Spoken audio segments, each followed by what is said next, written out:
Everyone in the showroom laughed the moment he walked through the door. It was the kind of laughter that spreads quickly through a crowd of well-dressed people who have never once considered that they, too, might look out of place somewhere instinctive, careless, and sharp as broken glass.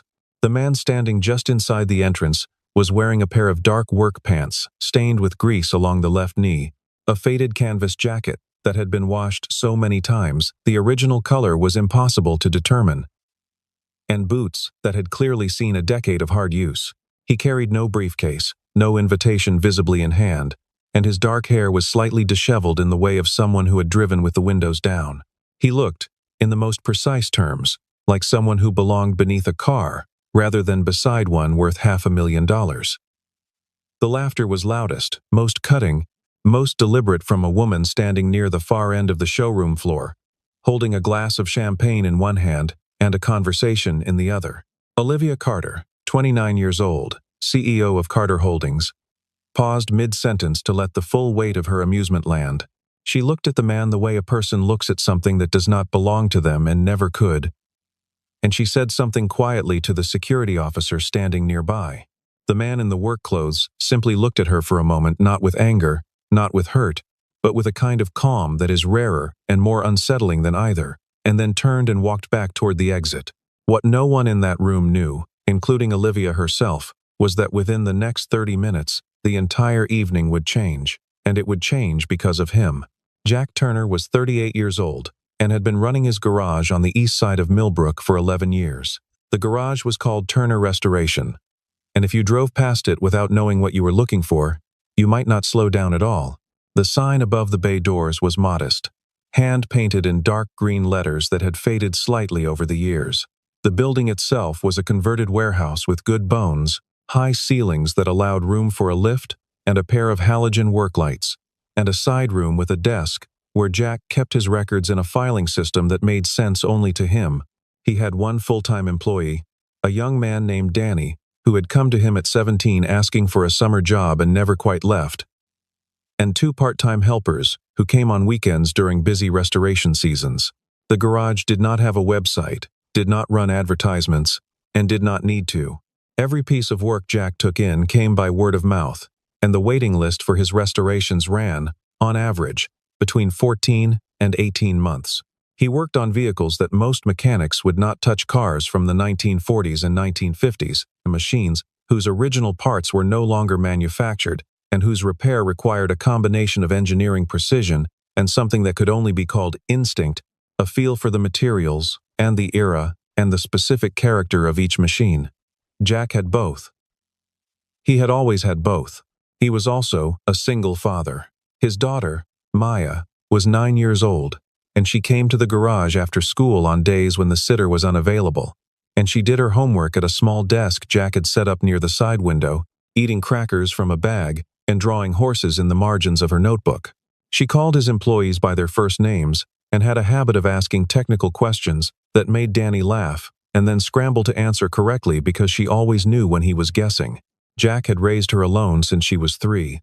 After her mother left in the way some people leave without ceremony and without much explanation, and he had done so with the same steady, unhurried attention he brought to everything else in his life.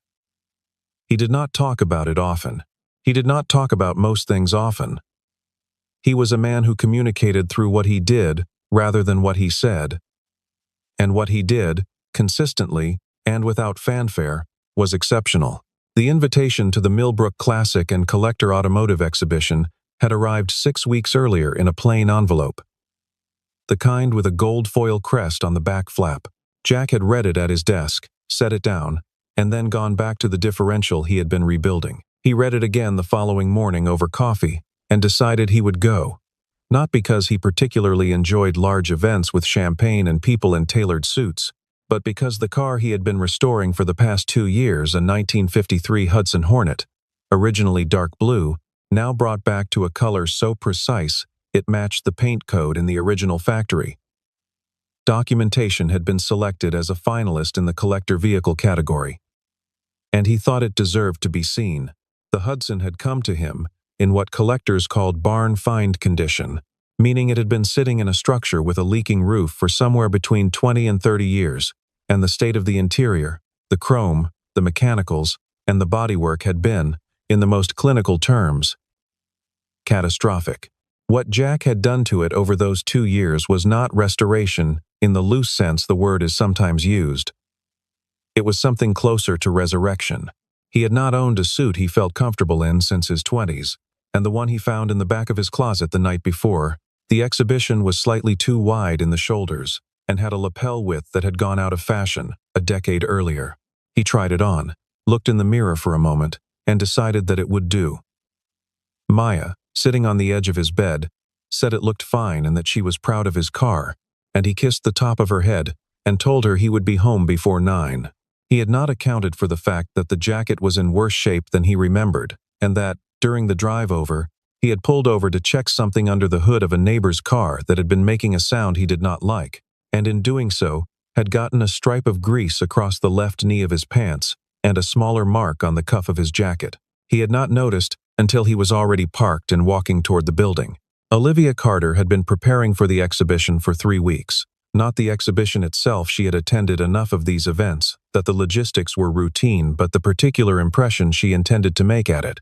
Carter Holdings had recently acquired a minority stake in a European performance vehicle manufacturer, and the exhibition represented a natural venue to signal to investors and partners that the company had taste as well as capital. Olivia had worn a gown, the color of dark copper, that had cost more than most people's monthly rent, and her hair was arranged in a way that looked effortless and was not. She had prepared talking points. She had reviewed the guest list. She had positioned herself near the entrance to the VIP section, where the most important conversations would take place, and she was in the middle of one of them when the security officer leaned close and mentioned, quietly, that there appeared to be a maintenance worker who had wandered into the wrong area. Olivia had glanced over, assessed the situation in less than 2 seconds, and made her decision before she had all the information, which was, though she could not have known it at the time, a habit that would cost her significantly before the night was over. She excused herself from her conversation with a smile and crossed the floor with the particular confidence of someone who has never once doubted her right to be exactly where she is. She stopped a few feet from Jack and looked at him with an expression that was not quite contempt and not quite amusement, but occupied the uncomfortable space between the two. She said, clearly enough to be heard by the people immediately around her, "Excuse me, are you aware that this is a restricted area for invited guests?" Jack turned from the car he had been looking at, which happened to be a 1957 Chevrolet Bel Air in factory original red and white, and he looked at her calmly. He said yes, he was aware. He said he was an invited guest. He said his name was Jack Turner, and one of the cars on display was his. Olivia tilted her head very slightly. She looked at the stain on his pants, and then back at his face. She said, "I'm sure there's been some kind of mix-up."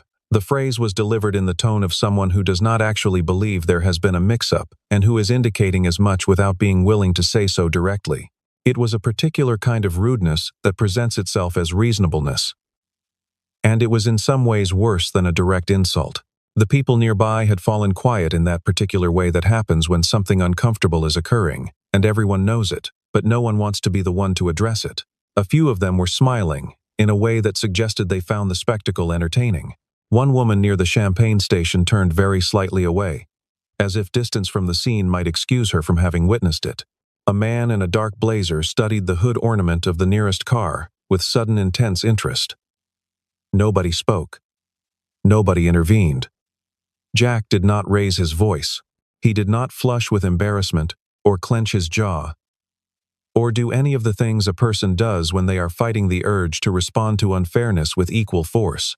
He said, quietly, that he understood, and he turned and walked toward the exit with the same unhurried pace he had entered with, and there was something in the steadiness of that walk, its absolute refusal to be hurried by shame, that 1 or 2 people in the room would find themselves thinking about later, in the way you think about something that doesn't quite fit the category you've assigned it to. Olivia watched him go with the satisfied expression of someone who believes they have managed a situation competently. And then she turned back toward the VIP section and resumed her evening. For approximately 20 more minutes, everything proceeded as she had planned. Richard Carter arrived at 20 minutes past 8. which was late by the standards of an event his company had partially underwritten, and he arrived in the low-key manner of a man who no longer needed to make entrances. He was 64 years old, silver-haired, built with the kind of solidity that comes from having worked physically for a large portion of one's life before moving to a desk, and he had the handshake of someone who means it. He had founded Carter Holdings 40 years earlier from a capital base of $11,000 and an engineering background he had gotten by working nights while studying days, and he was, by any measure, one of the more consequential business people in the state. He had retired from the day-to-day operations of the company 3 years ago, handing operational control to Olivia, in whom he had enormous faith, and he was beginning to recognize some significant blind spots. He greeted a few people near the entrance, accepted a glass of water because he had never developed a taste for champagne, and made his way slowly through the showroom floor. Pausing at a few of the vehicles, he had almost reached the far end of the room when one of the event managers, a nervous young man named Trevor, who had been watching the evening's logistics with the vigilance of someone whose job depended on nothing going wrong, appeared at his elbow and said that he wanted to mention something he had witnessed earlier, in case Mr. Carter felt it was relevant. He described, briefly, and with some hesitation, what had happened with Olivia and the man in the work clothes. Richard listened with his glass of water held still in one hand. He asked, when Trevor finished, what the man's name had been. Trevor consulted a clipboard and said the name was Jack Turner, and Richard Carter, who was not a man given to visible displays of emotion, and who had negotiated deals in rooms where the wrong expression could cost millions of dollars, went very still. The color drained from his face in a way that was noticeable even in the showroom's warm lighting. The glass of water in his hand tilted, and Trevor reached out and caught it just before it fell. Richard said nothing for a moment. Then he said, very quietly, "Find him and bring him back. Right now." What Richard Carter had never told his daughter, had never told anyone outside of a small circle of people who had been directly involved, was what had happened on the evening of October 14th, 11 years earlier, on a stretch of mountain road outside a small town called Cedar Creek, approximately 90 miles north of Millbrook. He had been driving back from a property assessment, a piece of land he had been considering for a development project, and he had been driving alone because he had given his driver the afternoon off, and the road had been wet from a storm that had passed through 2 hours earlier and left the asphalt slick and the drainage ditches full. He had taken a curve he had taken many times before, and something had gone wrong, whether it was the wet road or a momentary lapse in attention or a mechanical issue with the car. He had never been entirely certain, and the vehicle had left the road and gone over the embankment on the right side. It had tumbled down a slope that was steep enough to roll the car twice before it came to rest against a tree line some distance below the road surface. Richard had been conscious when the car stopped moving, which he had later been told was something of a miracle given the severity of the impact. He was bleeding from a gash above his right temple that was deep enough to have blurred his vision on the right side, and he had a broken collarbone and 2 cracked ribs that made each breath a specific and deliberate exercise in pain management. His phone had been in the center console, and the center console had been badly deformed in the crash, and when he finally managed to retrieve the phone, the screen was cracked and unresponsive. The road above him was not visible from where the car had come to rest, and the density of the trees around him meant that, even if he had been able to shout, there was no certainty that anyone passing on the road would hear him. He had understood, with the particular clarity that comes to people in genuine emergencies, that he was in serious trouble. The temperature was dropping. He was losing blood at a rate that concerned him. And the nearest town was a distance he could not have walked in ideal circumstances, let alone injured. Alone. In the dark. He had been there for what he estimated was slightly over an hour, when he heard, above him on the road, the sound of a vehicle slowing. He shouted. He heard a door open, and then he heard footsteps, quick, careful footsteps, on the wet slope coming down toward him. The young man who appeared at the passenger side window of the wrecked car was, at that point, 27 years old, lean from physical work, with dark eyes that assessed the situation in the swift, practical way of someone who understood machines and the bodies of injured people with equal competence.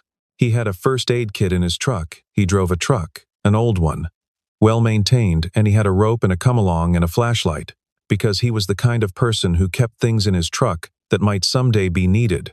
He had been on his way back from a job call, a vehicle breakdown on the same road, and he had stopped because the skid marks at the edge of the road had told him what had happened there as clearly as if there had been a sign. His name was Jack Turner.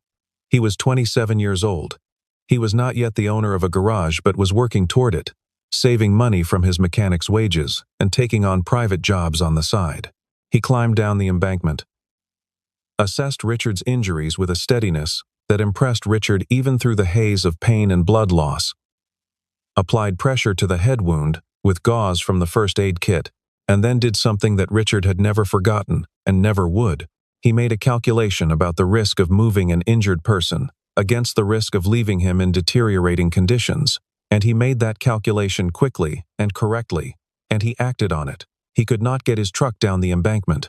He could not get Richard up to the road without assistance that was not available. So he built a makeshift stretcher from a tarp and 2 branches of appropriate diameter, and he pulled Richard onto it with a gentleness that cost him physical effort that was visible in the set of his jaw, and he began the process of getting him up the slope. It took 2 hours. The rain came back midway through. Jack did not stop. When they reached the road, he drove Richard himself, because the nearest hospital was 40 minutes away, and the ambulance response time in that region was longer, and he knew the roads better than any dispatcher's estimate. He stayed until the emergency room doctors had assessed Richard's condition and told him that he would recover, and then he left before Richard was fully coherent, before anyone had thought to take down his name. And by the time Richard had the presence of mind to ask who had brought him in, the young man in the old truck was already gone. Richard had spent 4 months trying to find him. He had hired someone to make inquiries in Cedar Creek and the surrounding towns. And eventually, a name had surfaced: Jack Turner, mechanic. Had been seen in the area that evening, had stopped at the diner in town for coffee before the accident was even reported, but by then, Jack had moved. He had relocated to Millbrook, to the converted warehouse on the east side, and in the process of rebuilding his life in a new place, he had become, to the ordinary mechanisms of search, briefly invisible. He had no business registration yet, no public footprint, only a rented building and a growing reputation that existed entirely through personal referral, and had not yet generated any documented trail. By the time Richard's investigator had a confirmed address, more than a year had passed since the accident. Richard had written to him. The letter had taken him 3 drafts to get right, which was unusual for a man who had written hundreds of significant business communications without much difficulty. But the circumstances fell outside any professional register he knew. Jack had written back a brief and courteous letter, thanking him for his kind words and declining, with equal courtesy, the very substantial financial offer that had accompanied Richard's correspondence. He said he appreciated the thought. He said he had done what anyone would have done. He said he hoped Richard was well. He did not write again. And Richard had not written a 3rd time, because it had become clear that pressing the matter further would be a failure to respect something Jack had communicated plainly and without ambiguity. Richard had thought about Jack Turner many times in the years since. He thought about him when he signed large contracts, and when he sat in boardrooms making decisions that would affect hundreds of people's lives, and he thought about him in the quiet moments before sleep, when the mind revisits the things that matter and discards the things that do not. He had thought about him at his daughter's graduation, when she had walked across the stage to collect her diploma, and he had felt the particular pride of a parent watching a child they love succeed, and then immediately thought about the fact that he would not have been there to watch it if a stranger with a rope and a first aid kit had not decided to stop. He thought about him on winter mornings when the news was full of stories about people failing each other, and the memory of what Jack had done in the rain on a mountain road felt like a kind of counterweight, a confirmation that the capacity for genuine decency had not entirely evacuated the world. He had never found an appropriate occasion to do what he felt needed to be done, which was to stand in front of the man and say, in plain terms, that his life had been saved by a stranger who had asked for nothing in return, and that this fact had shaped him in ways he was still in the process of understanding. And now, on an autumn evening, in a showroom full of beautiful cars, He had learned that his daughter had looked at that stranger and seen someone who did not belong. When Jack came back because Trevor found him in the parking lot, standing beside his truck with his keys in his hand, and explained that Richard Carter himself had asked him to return, he came back with the same unhurried calm with which he did everything, and he walked across the showroom floor, while people watched with the keen interest of a crowd that senses something significant is about to happen. Richard met him in the center of the room, and what Richard did surprised everyone present. He put both his hands on Jack's shoulders the way a person greets someone they love, and he said, in a voice that was steady but not quite controlled, "I have been looking for a way to say this to you for 11 years, and I am going to say it now in front of everyone, because it is the truth, and it deserves to be said out loud." He told the room what had happened. He told them about the mountain road and the rain and the embankment and the 2 hours in the dark. He told them about the letter and the declined offer. He said, "If not for this man, I would not be standing here."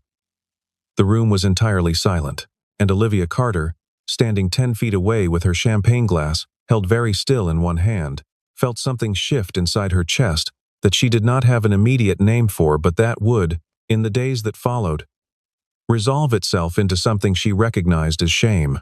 She did not sleep well that night. She lay awake in her apartment with the lights of the city moving across the ceiling, and she replayed the scene in the showroom the way you replay a mistake obsessively, helplessly, looking for the moment where a different choice was still available.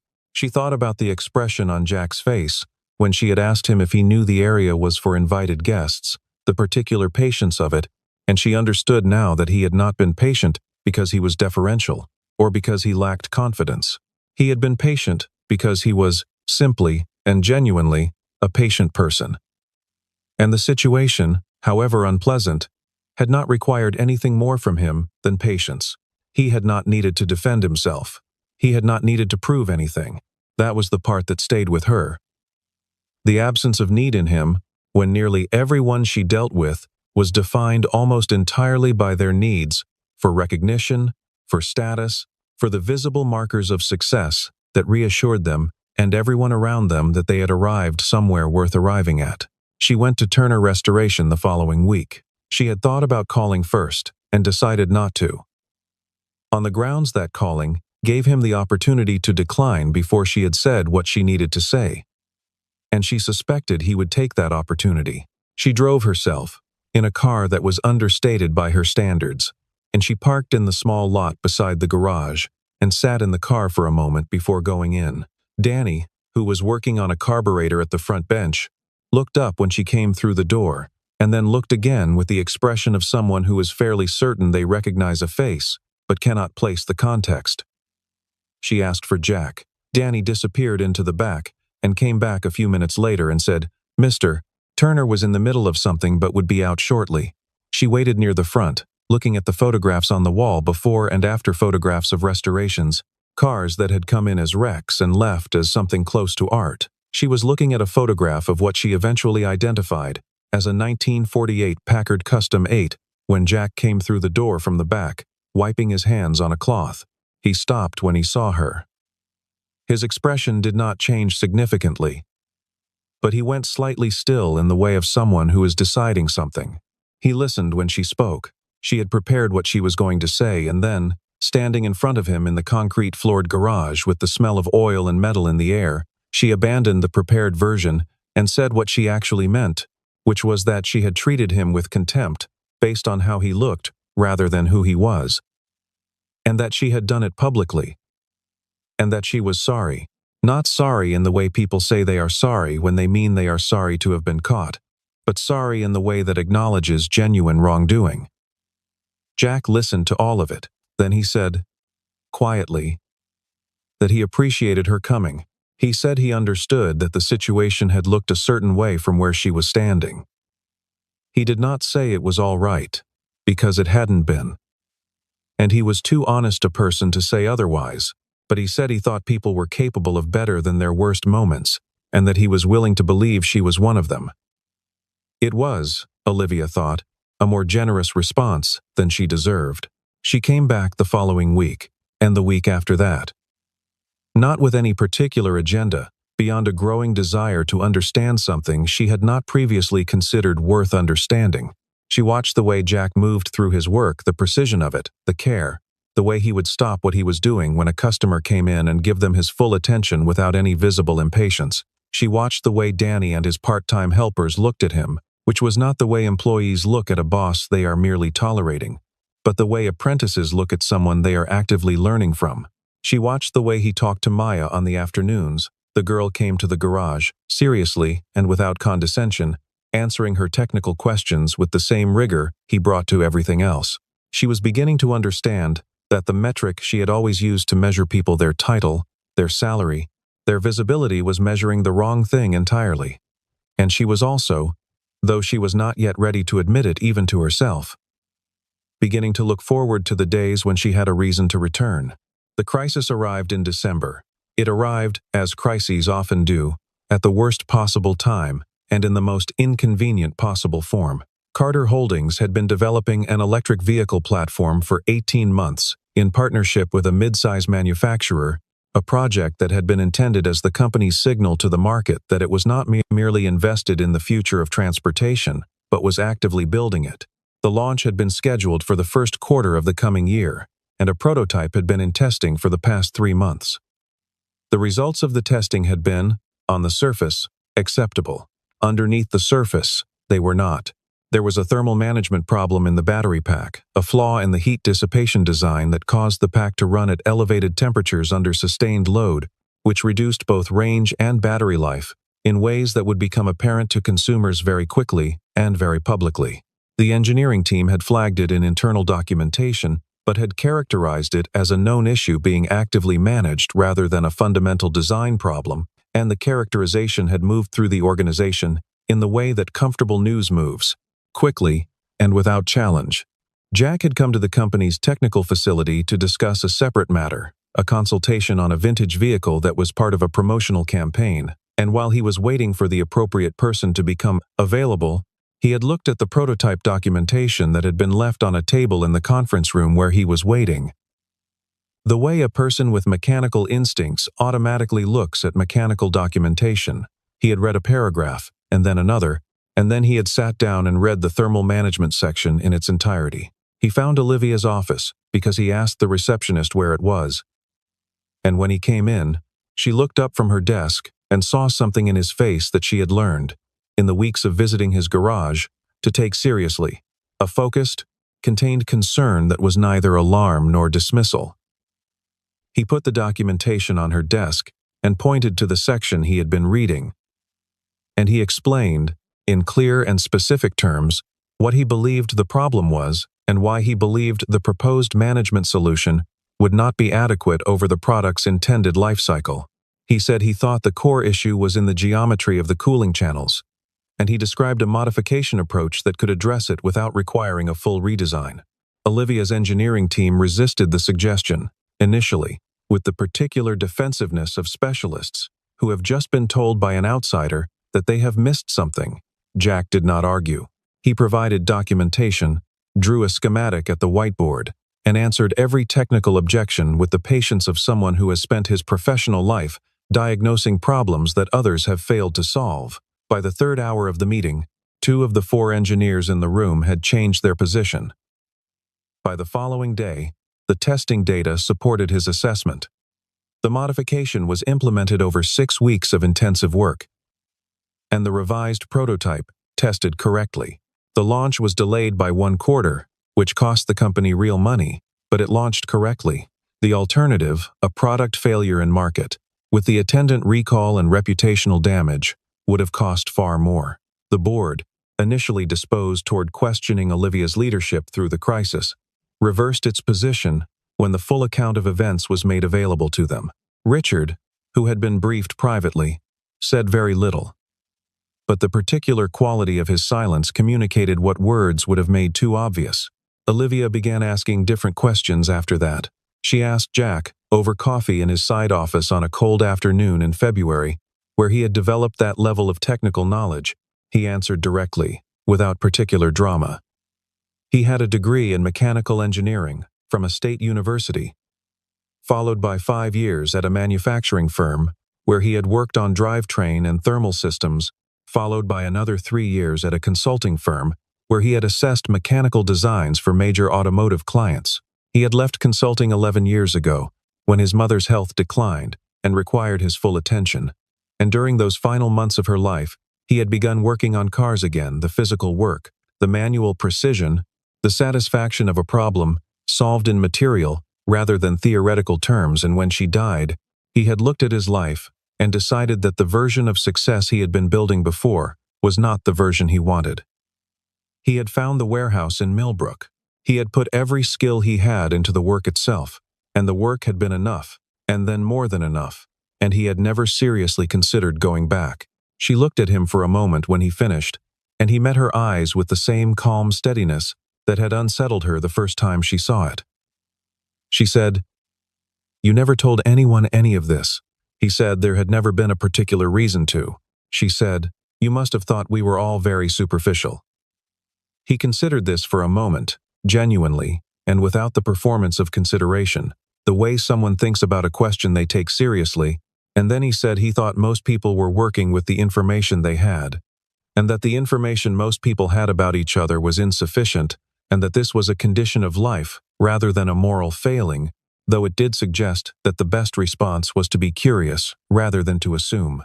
He said he thought curiosity was underrated as a professional skill, that it was cheaper than most of the consultants people hired, and more reliable than most of the assumptions they made, and that it was available to anyone willing to be momentarily uncertain.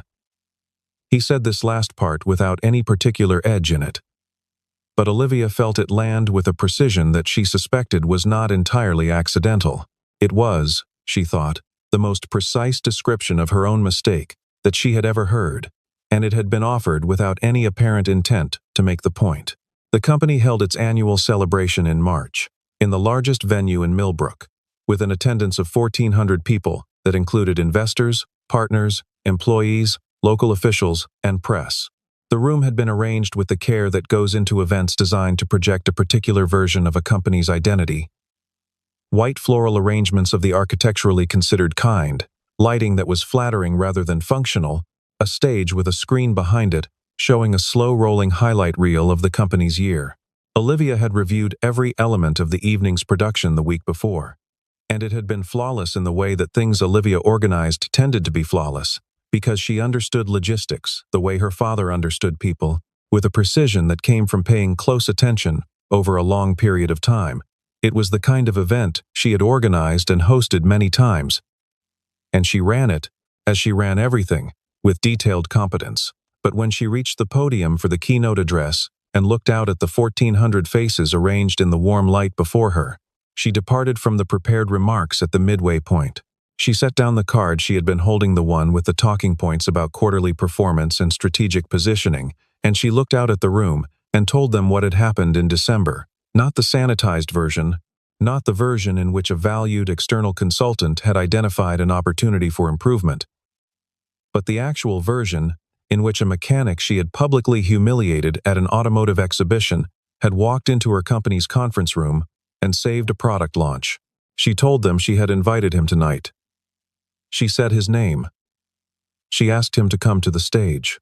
Jack came to the stage in the same unhurried way he did everything, wearing a suit that fit better than the last one she had seen him in, and he stood at the podium with the particular ease of a person who has long since stopped caring whether or not he impresses anyone.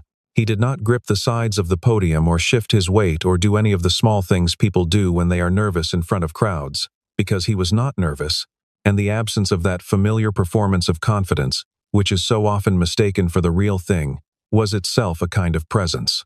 The audience was quiet, with the specific quality of an audience that is paying genuine attention rather than performing it.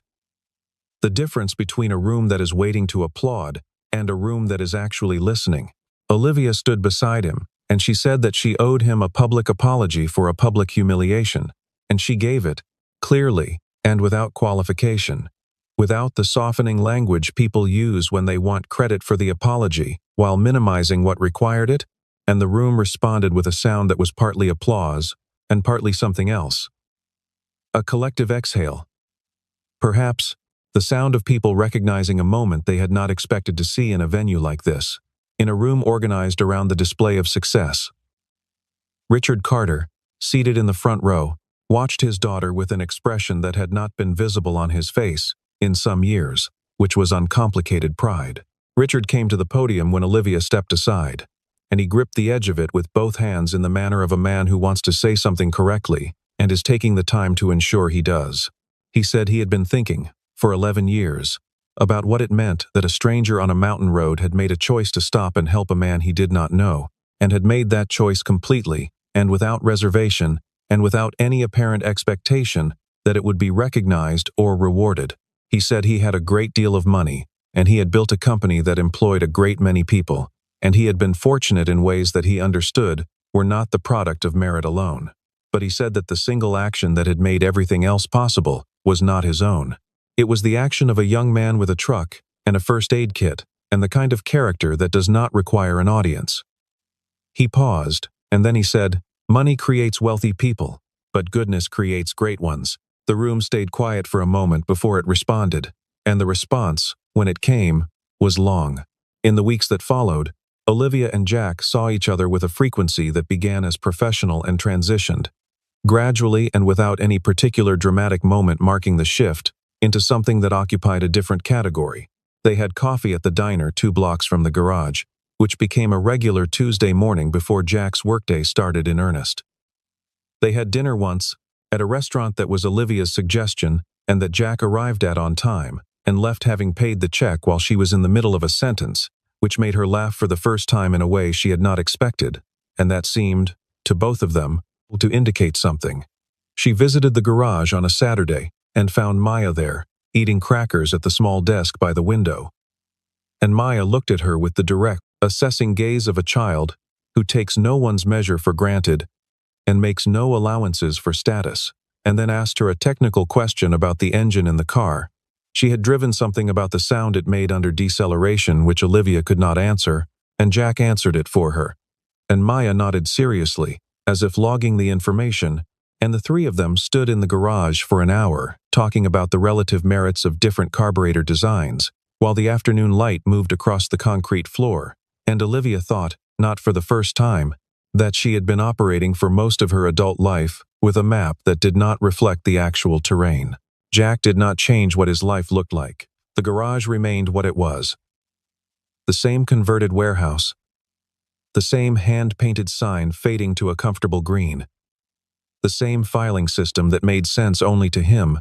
The same waiting list of 14 to 18 months that continued to grow, not because Jack advertised or sought publicity, but because the work remained what it had always been.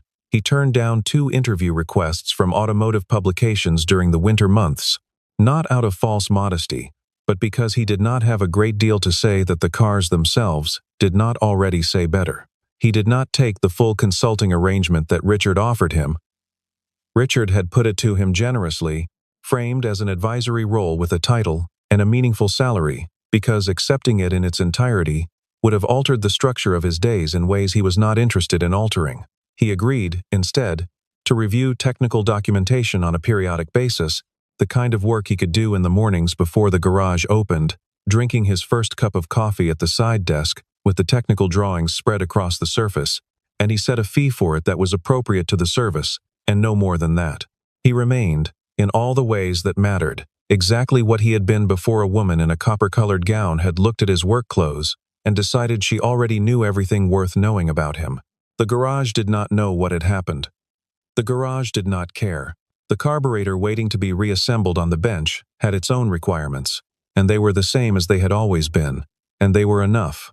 There is a particular kind of person whose value to the world around them is only visible to those who are paying careful attention, and it is almost always the case that this person already knows their own value and does not require anyone else's confirmation of it. Jack Turner was this kind of person. He had known who he was for a long time, and the events of the autumn and winter had not altered his understanding of himself in any fundamental way. What they had altered, somewhat, was his understanding of other people, or rather, his confirmation of something he had suspected but not had recent occasion to test, which was that people, when confronted honestly with their own errors, are more capable of genuine change than the surface of most professional environments would suggest. He had watched Olivia Carter revise herself in real time over the course of several months, and it had been, he would have said if asked, one of the more remarkable things he had witnessed. Olivia told her father, in a quiet conversation in his study in April, that she thought she understood now what he had meant when he told her, years ago, that the hardest part of leadership was not making decisions, but learning to see people accurately.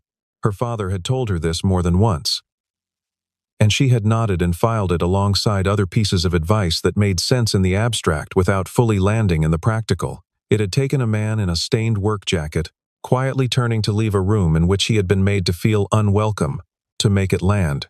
Richard had said he thought that was probably the way it worked for most people, that the lessons that actually changed you came not from advice, but from the specific occasions when your understanding failed and reality corrected it.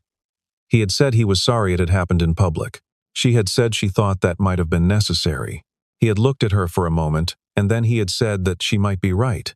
The Hudson Hornet was displayed, in the end, at a smaller exhibition the following spring, a collector show held in a local fairground rather than a corporate showroom, an event attended by enthusiasts rather than investors. There were no champagne flutes at this event, no VIP cordons, no women in copper-colored gowns assessing the room. There were people who knew what a 1953 Hudson Hornet was, who understood what it had taken to bring one back from the condition this one had been in, and who stood in front of it for a long time, in the specific silence of people who appreciate something deeply and do not need to explain why. It won its category. The award was a small plaque, and Jack took it home and hung it on the wall of the garage next to the before and after photographs, and it sat there among the evidence of 11 years of precise and careful work, not elevated above anything, not separate from anything, exactly where it belonged. Maya asked him once, during the period when things were changing around them, whether any of it, the recognition, the events, the people, had felt different from what he expected. He thought about it for a while, which was how he thought about most things that deserved thought. And then he said that the most surprising thing had been how little surprise he had felt. The world had looked, through all of it, more or less the way he had always believed it looked. Full of people who were capable of being better than they currently were, which was not a criticism but an observation, and the kind of observation that made it possible to keep going. He said he thought that was probably enough. Maya, who was 9 years old, and drew horses in the margins of notebooks, and asked technical questions that Danny could not always answer, said she thought so too. The man who had been laughed at that evening had not, in any meaningful sense, needed the room's approval. He had come because a car he had spent 2 years building deserved to be seen, and it had been seen, and that was the thing that mattered. The rest of it, the laughter, the dismissal, the security officer, the humiliation designed to put him in his place, had passed over him the way weather passes over a mountain. He was still there. He had always been there. He had simply been waiting, with the patience of someone who knows the value of what they have built, for the rest of the room to catch up. The man who had been laughed at that evening turned out to be the most deserving of respect of anyone in the room.